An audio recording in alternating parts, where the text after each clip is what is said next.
ఈరోజు శ్రీ వెంకటేశ్వర స్వామి దర్శనం చేసుకొని తిరిగి గుంటూరు వస్తున్నాను. బంధువులు మిత్రులతో కలిసి ఉదయాన్నే తిరుమల వెళ్ళి వెంకటేశ్వర స్వామి దర్శనాన్ని చేసుకున్న తర్వాత అన్నప్రసాదశాలకు వెళ్ళి అక్కడ భోజనం చేయాలని అనిపించింది. ఆ తర్వాత సుమారుగా 1 గంట ప్రాంతంలో అందరం కలిసి అన్నప్రసాదశాలకు వెళ్ళాం.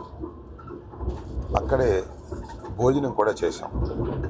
అంటే భోజనం అనడం కంటే అది భగవంతుని ప్రసాదం. చాలా అద్భుతమైన భోజనం, అది చాలా రుచికరమైనటువంటి భోజనం. ఆ భోజనశాల ఎంతో నీట్గా మెయింటైన్ చేస్తున్నారు, హైజీనిక్గా ఉంది. భోజనం కూడా చాలా రుచికరంగా ఉన్నటువంటి భోజనం. తిని చాలా తృప్తి పడ్డామని ఈ సందర్భంగా చెప్పదలుచుకున్నాను.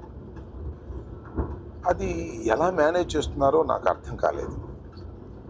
రోజుకి కనీసం 90,000 మందికి అక్కడ భోజన సదుపాయాలు ఏర్పాటు చేస్తారు. సరే, ఇంకా కొన్ని సందర్భాల్లో, ప్రత్యేకమైన సందర్భాల్లో, బ్రహ్మోత్సవాలు ఇంకా రష్గా ఉన్న సందర్భాల్లో 1,30,000 నుంచి 1,40,000 వరకు కూడా భక్తులు భోంచేసేటటువంటి అవకాశం అక్కడ ఉంటుంది. చాలా సందర్భాల్లో అలా భోజనం కూడా చేస్తున్నారు. రుచికరంగా భోజనం పెట్టడమే కాకుండా చాలా శుభ్రమైనటువంటి భోజనాన్ని పెడుతున్నారు.